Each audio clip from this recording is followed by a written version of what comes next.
the latest. Thank you for your love and support. I appreciate you all. Those who are sharing, commenting, and liking, I say thank you. We were here when we heard that Donald Trump, the president of the United States of America, decided to pick a beef with South Africa President Cyril Ramaphosa. According to Trump, it has come to his notice that the president of South Africa, Cyril Ramaphosa, is involved in some bad dealings, which isn't good, and he is looking into it so that he'll have people to investigate South Africa. And the reason is South African President Cyril Ramaphosa decided to bring a new reform into the land law in South Africa, which didn't go down well with Donald Trump. According to him, Cyril Ramaphosa land reform law is going to discriminate against the white South Africans. According to report, the white South Africans, who are just a minority or about 70% of the land in South Africa, and the blacks have nothing to show. The blacks that are indigenous, and according to the South Africans, the white South Africans, this land was inherited and given it to them by their forefathers. So it is theirs. But we ask, before the white people came to settle in South Africa, were the black South Africans not there? So Trump decided to cut aid and future support to South Africa. As if that wasn't enough, he went ahead to say that he wants the white farmers who are in South Africa, that he thinks that Cyril Ramaphosa land reform is going to discriminate against them, to come to the United States of America. According to him, he's offering them the refugee status so that they'll come and live in the United States of America, where they wouldn't be discriminated against. But the white South Africans' response to Donald Trump was they are not going anywhere because they see themselves as blacks. They no longer see themselves as Europeans because their forefathers came into Africa 400, 300 years ago, and they have lived all their lives in Africa here. So for that reason, they are Africans and they are not going anywhere. So Trump is still not satisfied. He's still doing everything possible to get whatsoever that he wants to get in South Africa. And Cyril Ramaphosa powerful response to Donald Trump. According to South Africa, they don't want to have any business. They are suspending all business activities with the United States of America in and on the shores of South Africa. According to them, if the United States of America is deciding to cut aid to them, then there's no need for them to continue to do business with them. We've been saying, for this issue of the land, this issue that Donald Trump fears so much, we offer this question of the land. I don't know what Donald Trump has to do with South African land, because he's never been here. And he must keep his America, we will keep our South Africa. That's what he must do. South Africa is our land. South Africa belongs to all the people who live here in South Africa. It does not belong to Donald Trump. He can keep his America. And Ene is even worse. He's even worse. When I meet him, I will tell him. I'll say, you, Donald Trump, you are even worse because your forebears came to America. They found the native, the indigenous Americans. They wiped them out. They killed nearly all of them. Rine, we are living as a nation, and black and white, we are going to find solutions for our land question. So Donald Trump must leave us alone. He must leave us alone, Gauri. When we were facing apartheid, when we were facing oppression, he was not here. He did not fight side by side with us. And we were able, on our own, yes, with support of progressive forces in the world, to resolve the apartheid question. As far as I recall, Donald Trump was not around the negotiating table when we negotiated the end of apartheid. So stick around there in the White House. We will do our business here and we will find solutions for our problems. So stay out of our issues and we will not get involved in your issues in America. You have your own problems. Leave us alone. We are sitting now around the table. But you passed an Exploration Act, therefore Trump will withhold funding to South Africa. And I said, let's not mobilize Africa. Let's withhold minerals to US. That is it. If they don't give us money, let's not give them minerals. But the reality, they take our minerals, but say we are withdrawing funding. No, we have minerals in the continent. And therefore we have something that we have.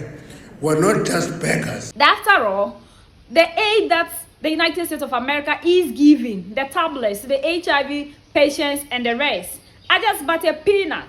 That the United States is also making something out of South Africa. The mineral resources that are in South Africa, the United States of America is also benefiting. So for that reason, if they are not giving them the aid, no natural resources. And we've also seen one of the South African ministers also came out boldly to tell us that if that's the case, then fine. We have to also come together as Africans and tell the United States of America that we are no longer going to give them our mineral resources. So when it comes to South Africa and the United States of America, no aid, no mineral resources. And Cyril Ramaphosa also went ahead to tell him that nobody will sit somewhere and determine what happens in South Africa.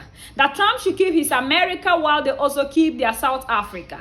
And that when the South Africans were fighting against apartheid, they were looking for their freedom, Donald Trump was nowhere near the negotiating table. So for that reason, they don't see why Trump has a say in South Africa. And Trump has never visited South Africa. So why all of a sudden picking an interest in a country that he has never been there? According to Donald Trump, any nation that will rise up against the US dollar, he is going to pick a beef with them. And that's why he said he's going to give any nation that will rise against them 100% tariff when they are bringing their goods into the United States of America market to sell. So people are of the view that it's because South Africa is a member of BRICS. That's why Trump, seeing the country to be in Africa, he can easily have his way to manipulate for South Africa to be weakened. Because when South Africa is weakened, it gives him the upper hand over the other ones. Because India, China, Brazil, Russia are very tough nations that he can't easily manipulate them. So he's looking for an easy way out, and he thinks that South Africa is the easy way for him. But South Africans now, our leaders are putting themselves into action, and South Africa is also saying enough of all these treatments. If you wouldn't give us this, we also have something that we give to you that we are also taking away from you. Now the rule is, you do me, I do you. You respect me, I respect you. And this is amazing and wonderful. This is what we have been looking for from our leaders. And this takes a very bold leader to be able to stand up to the United States of America in this way. Africa, we have natural resources. This aid that they always say they give to us, it's never for free. The aid is for the mineral resources. They give us these peanuts, broad daylight, and in the night these people come in and steal all the natural resources that we have. So why is it that every blessed day we have allowed ourselves for these people to always keep on doing whatsoever that they want to do to us, as if we are just people with empty hands that brings nothing to the table? When we have everything that these people need, their industries and everything feeds on the African natural resources. So it's high time that we stand up to these people and let them understand that we will not allow them to be giving us the second-class treatment that we have always had with them. And this is also to our leaders. You have all the natural resources, and why should you continue to be begging? these medications and whatsoever aid they are giving to you in Africa, are we saying that with the natural resources that we have, if we should sell them, we can never produce and give whatsoever that it needs to cater for ourselves? That is why Captain Ibrahim Traore, our all in all, will always call you and tell you that these foreign assistance are the things that these people always use to manipulate and control the African. So we have to be self-sufficient so that we will be able to determine what we want, instead of us allowing people to be giving us loans and foreign assistance. And at the end of the day, they use these same things to cripple us. And that is why the African economy is never moving ahead, because these people will do everything in their power to cripple you because of the aid they give to you. And we can survive without this aid. If truly we want to be leaders and serious with our natural resources, we would definitely wouldn't need anybody to bring us peanuts and comfort whatsoever that we have, our valuable items.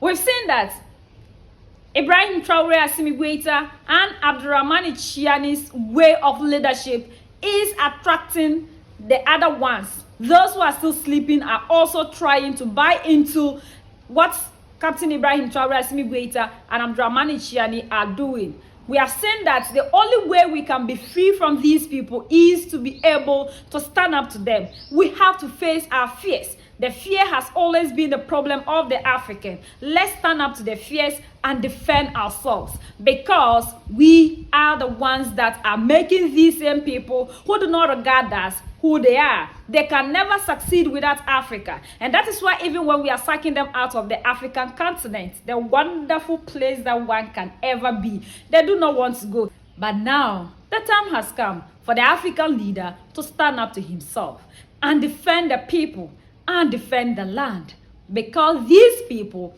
are defending their people and defending their lands. Just do what they are doing to us. If they reject us visa, you do so. If they deport us, you deport them. Because we have their people living here illegally without any documents. So why are they sending Africans back home and you are just allowing them?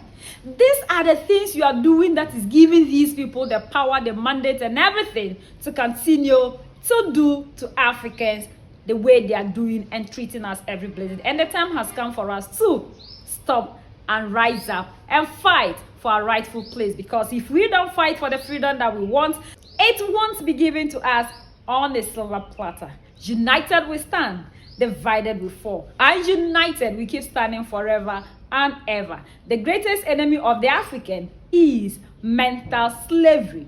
So please, decolonize yourself from mental slavery.